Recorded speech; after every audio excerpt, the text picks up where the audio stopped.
Assalamualaikum warahmatullahi wabarakatuh.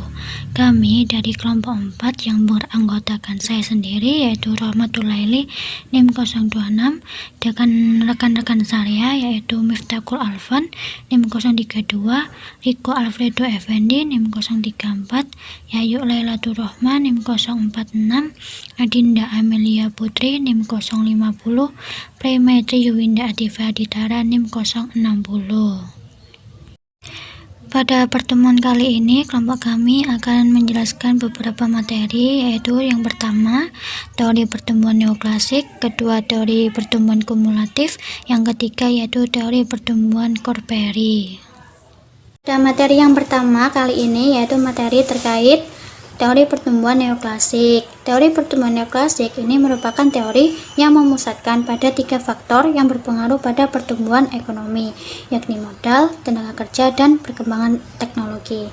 Jadi, teori neoklasik ini melihat pertumbuhan ekonomi dari sisi penawaran yang tergantung pada ketersediaan faktor-faktor produksi dan kemajuan teknologi.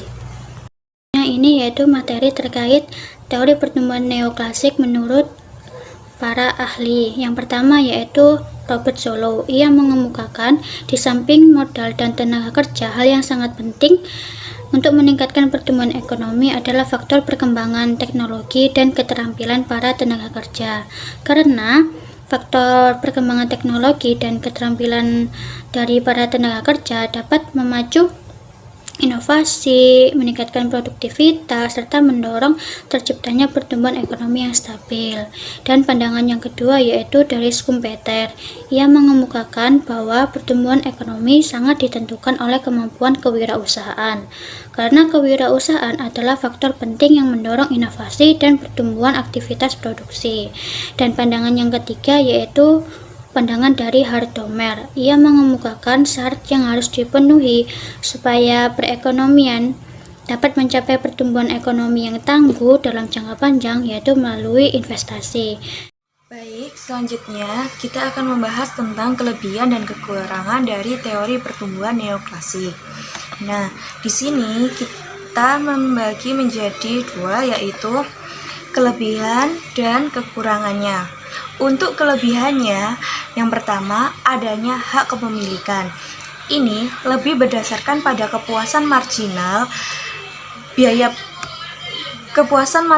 daripada biaya produksi dan ketenaga kerjaan selain pada permintaan dan penawaran pasar neoklasik yang harus maksimal.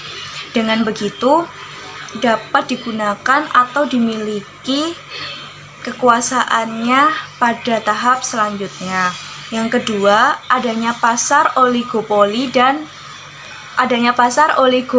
dan monopoli.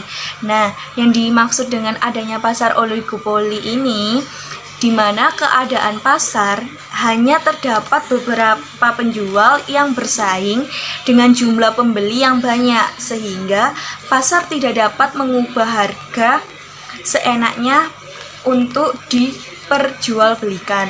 Dan adanya pasar monopoli ini di mana keadaan pasar itu hanya satu penjual, sehingga sumber daya kunci kekuasaannya hanya dipegang oleh satu perusahaan tunggal saja. Dan yang terakhir, mampu meningkatkan keuntungan penjual dan pembeli. Ini yang dimaksud itu sebagai pencapaian kemajuan ekonomi dengan kepentingan pribadi, dan untuk kepentingan bersama ini lebih pada perdagangan internasional. Lalu untuk kekurangannya,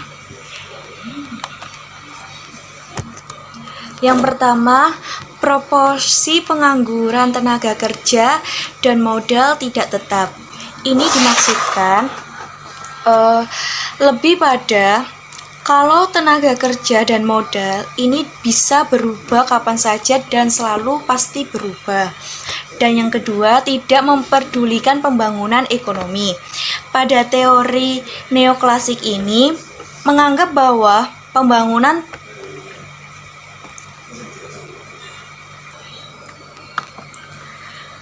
lebih pada inovasi dalam menekankan pentingnya kredit bank. Lalu kredit bank ini dalam jangka pendek Dan jangka panjang, ketika modal semakin besar, maka kredit bank tidak lagi dapat memadainya. Lalu yang kedua, adanya perubahan suku bunga. Ini dapat secara langsung mempengaruhi investasi. Sebagai contoh penerapan teori pertumbuhan neoklasik ini pada saat abad 18 di mana negara-negara terbelakang dengan kondisi sosial sama sekali berbeda pembangunan suatu negaranya sehingga dapat membentuk overhead ekonomi dan sosial. Lalu selanjutnya adalah prospek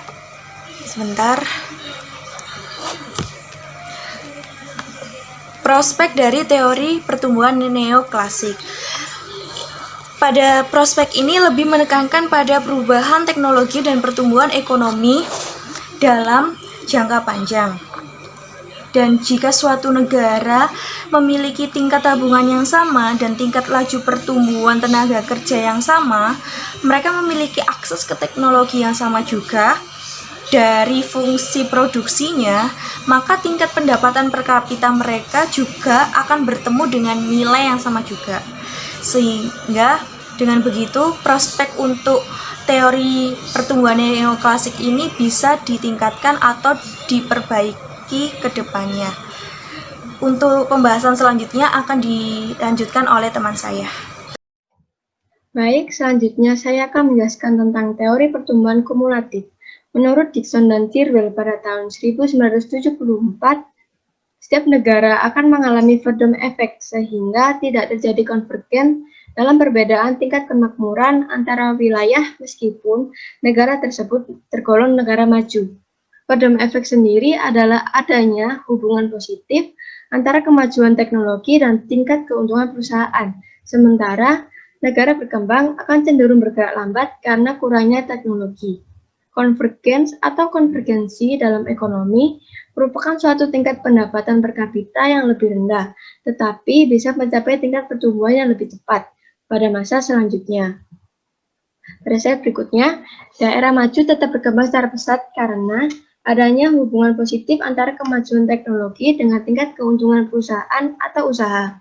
Sedangkan daerah yang kurang berkembang akan tetap berkembang secara lambat, karena tingkat keuntungan yang diperoleh usaha pada daerah ini rendah.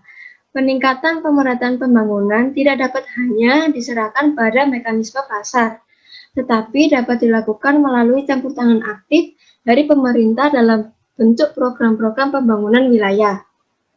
Pemerintah dapat melakukan intervensi atau campur tangan dalam pembentukan harga pasar, yaitu melalui pemberian subsidi. Subsidi biasanya diberikan pemerintah kepada perusahaan-perusahaan penghasil barang kebutuhan pokok. Subsidi juga diberikan kepada perusahaan yang baru berkembang untuk menekan biaya produksi supaya mampu bersaing terhadap produk-produk impor. Sehingga kebijakan ini ditempuh pemerintah dalam upaya pengendalian harga untuk melindungi produsen maupun konsumen sekaligus untuk menekan laju inflasi. Halo teman-teman, kita lanjut ke dampak yang akan ditimbulkan oleh ekonomi kumulatif. Karena ekonomi kumulatif itu bertumbuh pada satu tempat atau satu lokasi, andai katalah di Surabaya, maka akan tumbuh ekonomi karena banyak orang yang berkumpul di sana dengan berbagai kegiatan ekonomi.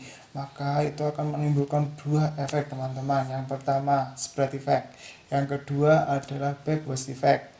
Yang pertama itu untuk spread effect adalah saat Surabaya sudah berkembang dengan pembangunannya yang begitu bagus, maka daerah-daerah di sekitar Surabaya seperti Gresik, seperti Sidoarjo akan mengalami perkembangan. Perkembangannya ya dalam bentuk misal ada perumahan baru untuk pekerja di Surabaya. Ada kalanya beberapa bisnis di Surabaya membutuhkan bahan baku yang ada di Sidoarjo atau di Gresik, maka orang Sidoarjo atau Gresik akan mendapatkan pemasukan sehingga bisa mengembangkan daerah di Sidoarjo ataupun Gresik. Itu yang spread effect akan menyebar seperti itu. Untuk yang kedua adalah backwards effect. Backwards effect itu kebalikan dari spread effect, di mana saat ekonomi itu berkembang di Surabaya, maka kecenderungan adalah em, orang-orang atau sumber daya dari Gresik dan di Sidoarjo akan berpindah ke Surabaya. Mereka pindah ke Surabaya dengan harapan untuk memperoleh penghasilan yang lebih baik. Dengan begitu, banyak pembangunan yang terjadi di Surabaya dengan sumber daya dari luar Surabaya, sehingga daerah di luar Surabaya akan mengalami ketertinggalan. Itulah backward effect. Untuk lebih jelasnya kita akan beralih ke slide selanjutnya. Ini dia. Untuk split effect itu kota Surabaya begitu maju, andai kita asumsikan Surabaya ini sangat maju, maka Surabaya akan membutuhkan beberapa bahan baku dari kota Sidoarjo. Andai katalah sayur mayur, karena di Surabaya sudah crowded, maka membutuhkan sayur mayur dari petani yang masih tanah, sehingga memunculkan demand kepada petani dari Sidoarjo. Begitu pula saat banyak pemasukan di Sidoarjo, maka pembangunan pun akan tidak dapat dihindari di Sidoarjo. Ini akan menjadi seperti efek memperkecil jarak kesenjangan antara Surabaya dan Sidoarjo. Contoh pembangunannya seperti apa? Contoh pembangunannya adalah perumahan untuk para pekerja yang ada di Surabaya. Itu salah satu contohnya. Contoh yang kedua adalah karena pabrik di Surabaya sudah penuh, maka kemungkinan akan terjadi pembangunan pabrik di daerah Sidoarjo yang dekat dengan Surabaya. Itu contohnya seperti fact. Begitu ya teman-teman, bisa dipahami ya. Lalu yang ketiga, kita akan membahas tentang backward effect. Ini kita asumsikan kota Surabaya dan kota Tulungagung. Saat kota Surabaya perekonomiannya sudah sangat maju, maka otomatis sumber daya gede di Tulungagung akan berpindah ke Surabaya. Seperti contohnya adalah para pekerja. Mereka mencari pekerjaan di Surabaya dengan cara merantau di Surabaya untuk mendapat UKM yang lebih maju. Kok UKM? Sorry, maksud saya UMR. Selain itu penduduk di Tulungagung juga berkecenderungan untuk mengambil barang-barang kebutuhan pokok mereka dari kota Surabaya, seperti mereka membeli baju di Surabaya, mereka membeli peralatan-peralatan dari Surabaya, mereka membeli kebutuhan-kebutuhan lainnya dari Surabaya, sehingga kota Surabaya akan menjadi lebih maju karena kota Surabaya akan menjadi tempat trading dan kota Tulungagung hanya akan menjadi end user, sehingga kurang maju lagi. Itu akan menimbulkan kesenjangan tadi semakin lebar. Itulah efek dari backwash, kebalikan dari spread effect. Begitu, terima kasih. Baiklah, sekarang kita akan beralih ke teori pertumbuhan core periphery. Nah, untuk core periphery sendiri itu dikemukakan oleh Friedman, yaitu dengan adanya hubungan erat dan keterkaitan antara pembangunan kota atau core dengan desa atau periphery, di mana pembangunan wilayah perkotaan akan ditentukan oleh kondisi desa di sekitarnya. Nah, sedangkan pembangunan wilayah pedesaan sangat ditentukan oleh arah pembangunan perkotaan itu sendiri. Nah, untuk definisi core sendiri yaitu adalah wilayah yang punya tingkat pertumbuhan tinggi atau bekas pertumbuhan tinggi. Dan untuk periphery sendiri, wilayah yang berada di sekitar pinggiran wilayah pertumbuhan tinggi. Nah, untuk perbedaan antara core dan periphery, yaitu di core memiliki peluang kerja yang lebih baik di sekolah menengah ataupun industri tersier, karena adanya infrastruktur seperti transportasi yang baik, akses ke listrik, dan juga suplai air, sekolah, rumah sakit, sehingga menarik bagi investasi asing. Untuk periperi, pada dasarnya ekonomi berbasis pada pertanian dan juga pertambangan dengan infrastruktur terbatas, akses terbatas ke layanan sosial, sehingga kesempatan kerja menjadi lebih kecil. Nah, untuk slide selanjutnya yaitu ada pembagian wilayah. Menurut John Friedman, terdapat 4 bagian wilayah. Yang pertama yaitu core region. Core region sendiri merupakan wilayah inti yang terdiri dari 2 kota besar atau lebih yang saling berdekatan. Salah satu contohnya yaitu wilayah Jabodetabek yang terdiri dari kota Jakarta, Depok, Tangerang, dan Bekasi. Yang kedua yaitu Upward Transaction Region, merupakan wilayah dengan perkembangan ekonominya sebanding dengan jarak ukuran pusat, di mana keadaan ekonominya menunjukkan percampuran antara aktivitas pertanian, peternakan, dan perhutanan yang masih bergantung pada core region. Salah satu contohnya yaitu Pulau Batam. Yang ketiga yaitu ada Research Frontier Region, yaitu wilayah yang sedang berkembang ataupun bisa dikatakan yang memiliki potensi untuk berkembang. Salah satu contohnya yaitu Pulau Kalimantan. Mengapa? Karena Pulau Kalimantan memiliki banyak kekayaan alam, namun tidak didukung oleh faktor-faktor produksi sehingga tidak dapat berkembang. Yang keempat yaitu Downward Transaction Region, yaitu suatu wilayah yang perekonomiannya sedang menurun atau tidak berkembang dan dalam pengembangan sumber dayanya tidak seintensif dulu. Salah satu contohnya yaitu kota tambang yang akan habis sumber dayanya. Oke, di next slide yaitu ada tahapan-tahapan pertumbuhan menurut John Friedman. Yang pertama yaitu ada urban hierarchy. Bisa dilihat di nomor pertama, itu masih ada tahapan di mana wilayah-wilayah belum berkembang dan masih menjadi kota-kota kecil yang tersebar merata. Untuk tahapan kedua yaitu ada primate city.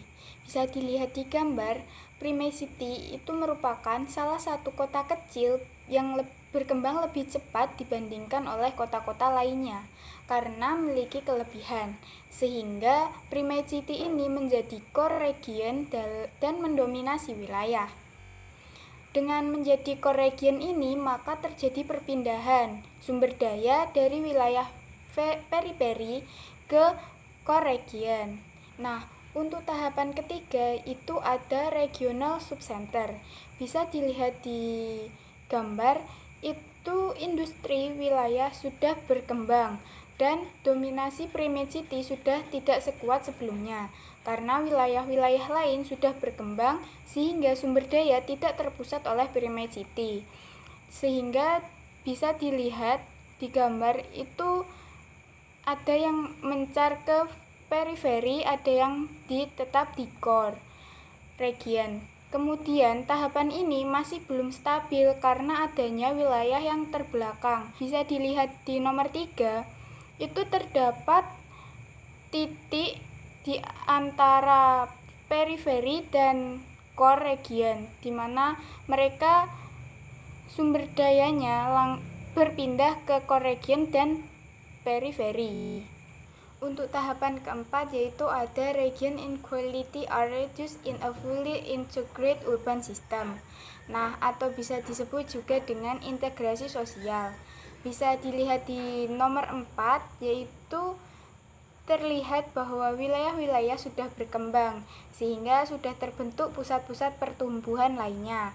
Dan di tahap ini juga tiap wilayah sudah terintegrasi secara menyeluruh sehingga tidak ada wilayah yang terbelakang.